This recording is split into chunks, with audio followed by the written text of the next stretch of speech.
maybe Vince's idea of a budget cut is he's cutting these people because Vince feels these people are not going to make me any money. Yeah, that's why Vince really feels these people made me the money they're not going to make me money. I was watching AEW today or yesterday or today, and they are, you don't watch AEW much, but they do the results of AEW Dark during the matches. And I was looking at the results and I'm like, I don't know 80% of these names. Yep. Why are you bringing in so much talent? You're paying someone to be on a dark, a house show, a dark match, basically, YouTube show. And I'm like, is that a really good management of your money? Like all these people, they're bringing them in. I'm like, okay, look, either Khan is just blowing money or they're getting paid pennies on the dollar. Just to get a name. He's blowing money, bro. You think so? That's the thing, bro, because Chris, you and I and anybody else you have a conversation with that isn't a wrestling mark, bro, we're looking at this as a business. Absolutely. That's how he's not like this. This is not a business. He has a bottomless pit of money. He has told us again and again and again, he's been booking since he's 5 years old. And this has always been his dream. See, that's the thing. That's the difference between him and Vince, bro. Yeah. Bro, no matter how much money Vince McMahon has, he's never going to waste a dime. So in other words, when Vince cuts all these people, bro, these aren't, bro, maybe Vince's idea of a budget cut is he's cutting these people because Vince feels these people are not going to make me any money. Yeah. That's why Vince really feels these people made me the money they're not going to make me money. But that's the difference between the two, bro. No matter how much money Vince McMahon makes, he's not wasting a dollar, bro. Yeah. So lastly, the IIconics. Do you think that Vince thought that the IIconics? Well, we've talked about the IIconics on our other show before, as far as the reason why they split, just some theories around that. It's clear that they wanted to make Peyton Royce the star, right? And so that lasted a couple of weeks, and then they threw her with Lacey, and then she had some type of promo on the Raw Talk or something like that. That never really, grew a pair of legs. So it's sad that they had to split them up just to say, I want Peyton. And then all of a sudden, nope, I don't want Peyton anymore. But to me, I think the money was in Billie Kay. I thought that she was absolutely hilarious. She made me chuckle every single time. She reminded me of a kind of like a mild Jillian Hall. She was really, really funny.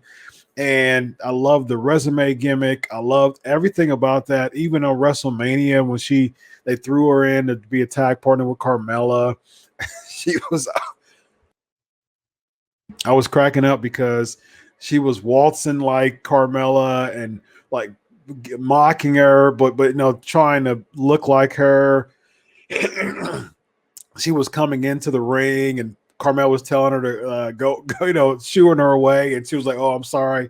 Just those nuances, those things are, you can't you can't fabricate that. Yeah, what I mean? Those are some natural nuances that Chris, you gotta keep on. You're talking about the it factor. Those are the nuances of which you speak. Exactly. Bro, I'm going to tell Billie Kay what I was saying I was saying through my television set to Charlie Caruso for years. Get out of there, Charlie. Yeah. You got the gig with ESPN. They're making you embarrass yourself on this show. Yeah. You do not need the WWE. Go to ESPN.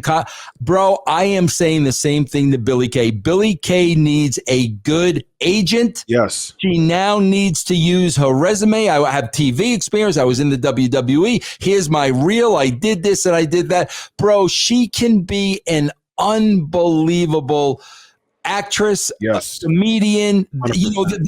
that role where you need the funny hot girl, the accent on top. Bro, she does not need to be in wrestling. She could be a sitcom star to me. Yeah, absolutely. Remember Tracy Ullman? Remember Tracy? Oh, yeah. That's what I'm thinking of. A modern day, like Samantha Bee, that type of thing.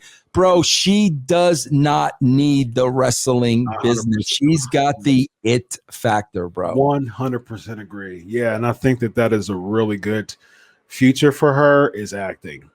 Because she has those nuances that she's just funny, so yeah. Now, bro, I'll tell you something too, man. I would not be surprised if this happened. I would not be surprised if, we all heard, Vince wanted to go with Peyton, but they were really still not doing anything with it. Then all of a sudden she cuts that promo. Mm-hmm. Okay, now I don't know how much of that was half shoot, half work, but it sounded like part of it was half shoot. Yeah. Now they put her in the match with Oscar, I believe. Mm-hmm.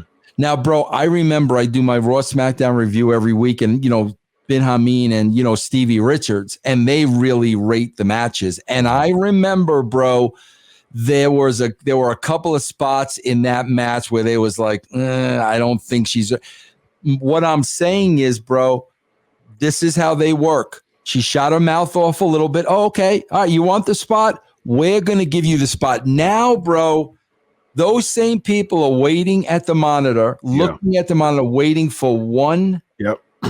Okay. And as soon as it happens, they say to themselves, okay, that's why you're not in the spot. Yep. And how dare you question us? And how dare you go into business for yourself? Blah, blah, blah, blah, blah, blah, blah. The next thing you know, we're making financial cuts. I'm just, bro, that's how it works, man. That bro, I got to be honest with you, Chris. That's why it really sucks working there. Unless you're in that top tier. Mm-hmm. And bro, listen, maybe there's 10 people in that top tier. Maybe.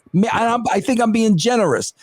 Bro, you're constantly walking on the eggshells. Oh yeah. Because if one person has a wild hair up there, you know what? They're always looking for that. Oh, yeah. Bro, who wants to work like that? That's too much. Can you imagine, Chris, working for somebody that is looking for a reason to fire you? Like, you want to work for that? No way.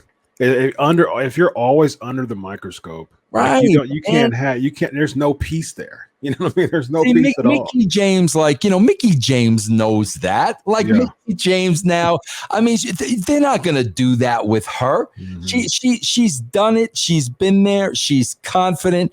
They're not going to play those games with her. Yeah. But I can't imagine, bro, constantly walking on egg. That's why, bro, you'll see them every week. They're going out there cutting promos verbatim, reading off of cue cards. Because God forbid we forget one word. Right. Bro, who wants to work like that, man? Way too much. Yeah, way too much pressure. Well, ladies and gentlemen, that is Writing with Russo, the latest edition, talking about the unfortunate slew of cuts given by the WWE. But maybe not unfortunate. Maybe not unfortunate, bro. Maybe it is a get out of jail free card. We'll see. We'll see. I think for Joe, I think we agreed that for Joe, it is. I think at the end of the day, the reason why I say unfortunate is because out of, I think, 9 or 10 cuts, I would say probably 3 of them will make something out of it. You know what I mean? Like, I don't think Tucker's going to do anything.